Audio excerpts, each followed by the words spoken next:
This is Professor Ripu Ranjan Sinha, Professor Information and Communication Technology, promoter United Nations Sustainable Agenda 2030, African Union Agenda 2063, Uganda Development Agenda 2040, India Growth Index, India is 75. One of the key personnel as a development consultant for the Republic of South Sudan for a holistic development approach of the Invest South Sudan projects. Today, I am emphasizing the strategies and mechanisms to boost up India-South Sudan relations. Today, I'm talking on the specific relations about the India-South Sudan relations, how and how much India-South Sudan are linked each other together. So, South Sudan was a part of Anglo-Egyptian Sudan under the joint British-Egyptian rules from the 1899 to 1955. After two civil wars in 1962 to 72 and 1982 to 2005, a comprehensive peace agreement, that is CPA, was signed between the government of South Sudan and Sudan's People's Liberation Movement SPLM on 9th January 2005 in Nairobi, Kenya, which led to autonomy for the South and a South Sudanese referendum on independence in the 6-year time. Consequently, South Sudan gained independence from Sudan on 9th July 2011. A peace referendum in which 98.5% South Sudanese voted for the independence. South Sudan is now the 193 member of United Nations and 54th member of the African Union. India did not take side in the two civil wars. Therefore, unlike some other country, it carries no baggage from the past. There were sporadic informal contact between SPLM and Indian mission in Kampala, Nairobi, and Kansas in 1980s to 1990s. When the war broke out in 1983, only a few interpreted members of the Indian community in South Sudan stay on in Juba and other major towns, while most left for the north. Although South Sudan is a very young country, we are inviting to all global stakeholders to just invest in the South Sudan of various projects, which we are working under the holistic development plan and flagship of the Professor James Wani Iga, that is launched on the 13th June 2019 at Lucknow. That is a South Sudan Green and Industrial Revolutions. India has a long standing relation with the peoples of South Sudan. In December 1975, the then President of India, Sri Faruquddin Ali Ahmad, visited Sudan and addressed the Regional People Assembly in Juba. Almost the entire population of Juba had turned out to welcome him. An assessment by the embassy Khartoum stated. On the whole, the visit to Juba made it evident that the Southern Sudanese have deeper respect for the India. India increased its engagement with the South Sudan of the Second Civil War ended in 2005.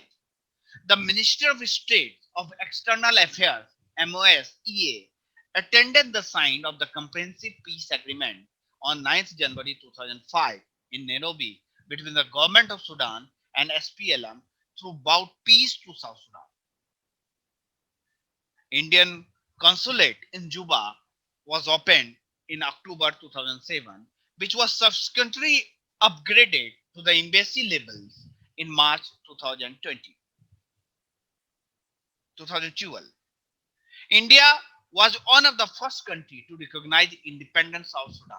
An honorable Vice President of India, Sri Muhammad Hamid Ansari, attended the Independence Day celebration in Juba in July 2011.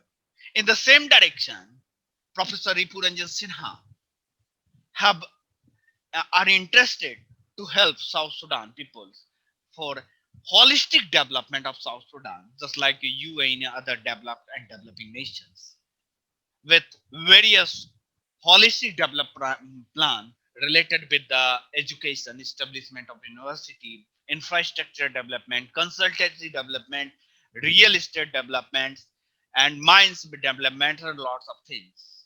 Lots housing, urban planning, and like that, lots of things. As a policy maker, Professor Sinha is constantly working for the upliftment of South Sudan. So, to, uh, let's talk about that important bilateral visit between India and South Sudan. From the Indian side, former President Sri Fakhruddin Ali Ahmad visited Juba, then part of the South Sudan, and then parts of the Sudan in December 1975, during which the main highlight was the address to the Regional People's Assembly. Minister of State for the External Affairs, Sri E. Ahmed, attended the signing of the comprehensive peace agreement between South Sudan and Sudan in Nairobi in January 2005. Subsequently, he led a multidisciplinary delegation to South Sudan in June 2011. Vice President Sri Hamid Ansari represented India at the independence ceremony in Juba on 9 July 2011. Prime Minister Dr. Manmohan Singh met President Salva Kiir Madrid in New York on 24th September 2011 on the sidelines of United Nations General Assembly, that is UNGA.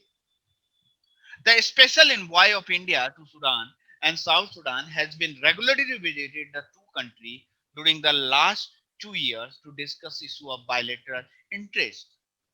From the South Sudanese side, a high-level delegation from the President Salva Kiir office led by Dr. Fasela Joseph Kuch visited India in April 2011.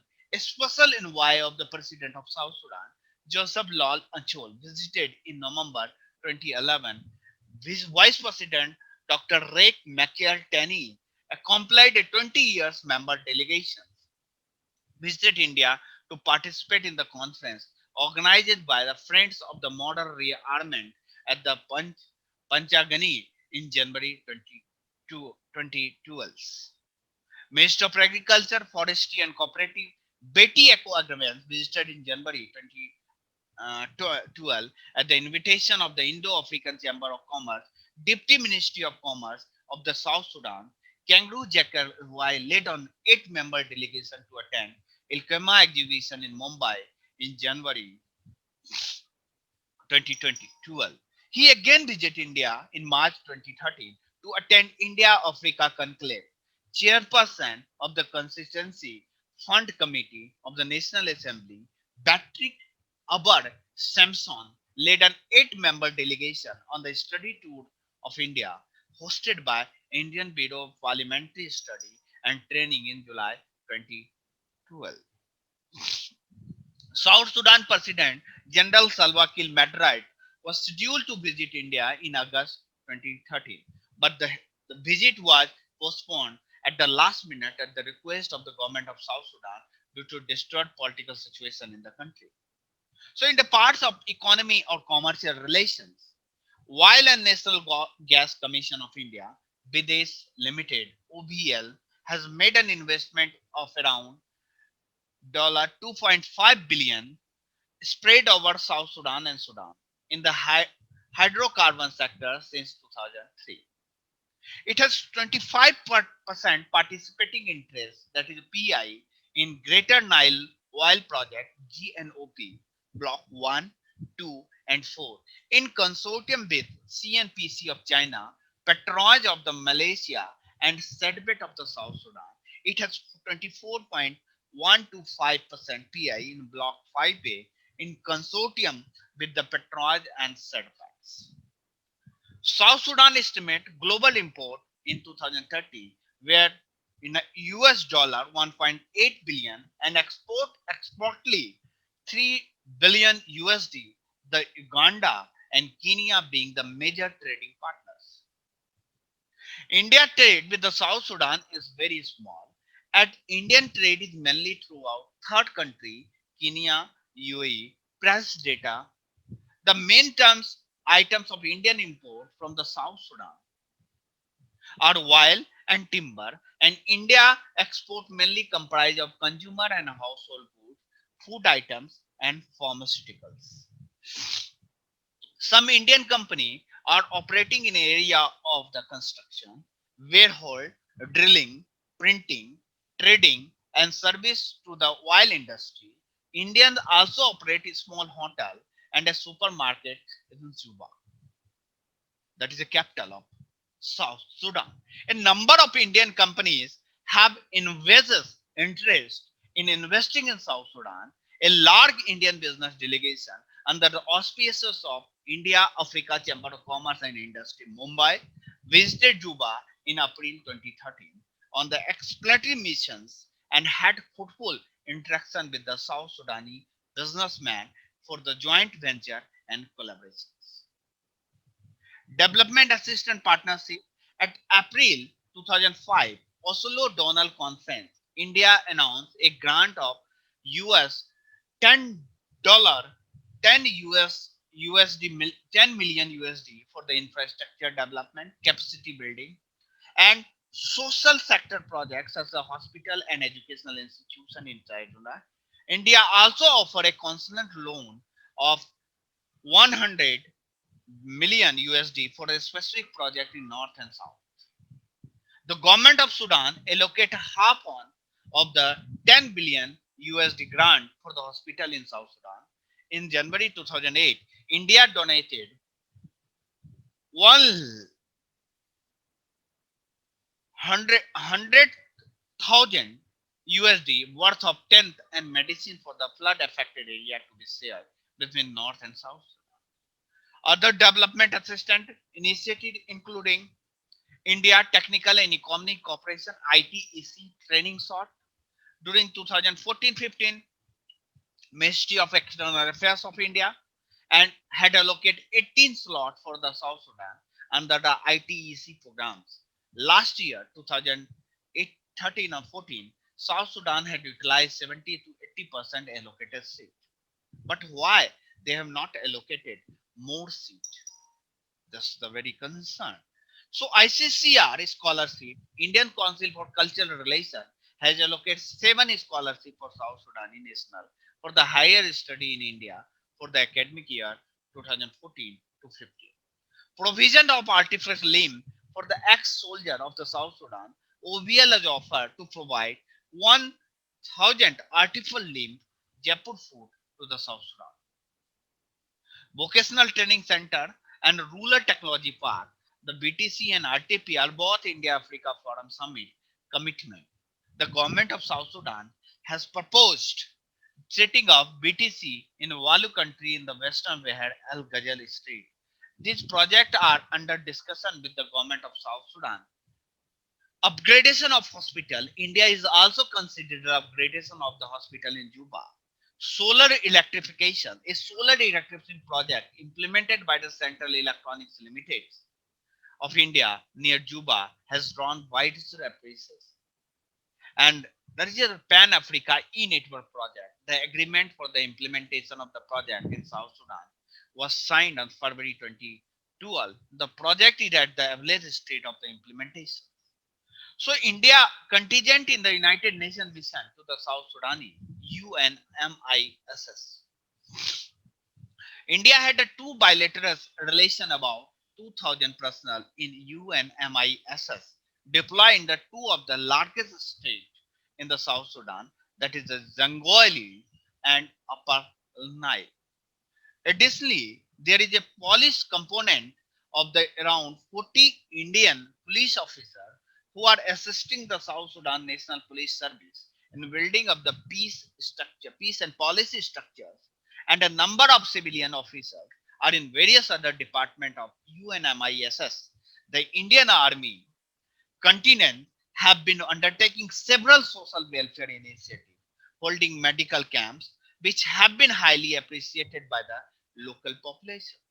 On 9 April 2013, 36 Indian soldiers who were escorting a UN convoy from the river to board in Jangoli state come under heavy attack from the rebels. One senior Indian army officer and four soldiers were killed, and four Indian soldiers were injured. Seven other civilians from the Kenya and South Sudan were also killed in the attack. Two Indian soldiers were killed to attack on the UN base at the Akobo, Jangoli state on 19 December 2013.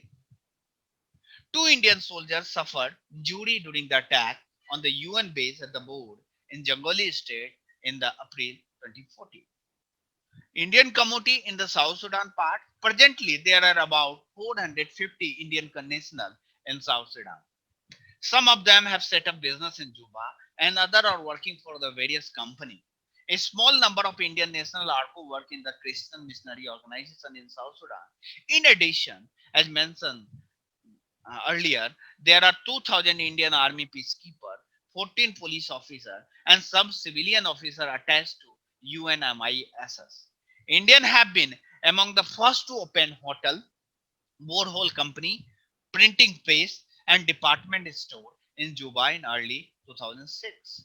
Indian national in Juba have formed an Indian association whose membership is currently around 250. The embassy maintain regular contact with the Indian community in South Sudan and facilitate their various social projects. Especially in 2014, a medical camp was organized.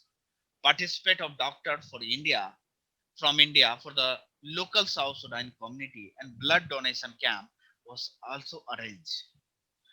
So the case is that in the same line in 2018, Professor Ripu Ranjan Sinha, with the consultants of the John Yetta, he is the CEO and chairman of the SIF Technology South Sudan, talk with the bilateral in tune with the bilateral relations, in tune with the promotion of bilateral relationship between India and South Sudan.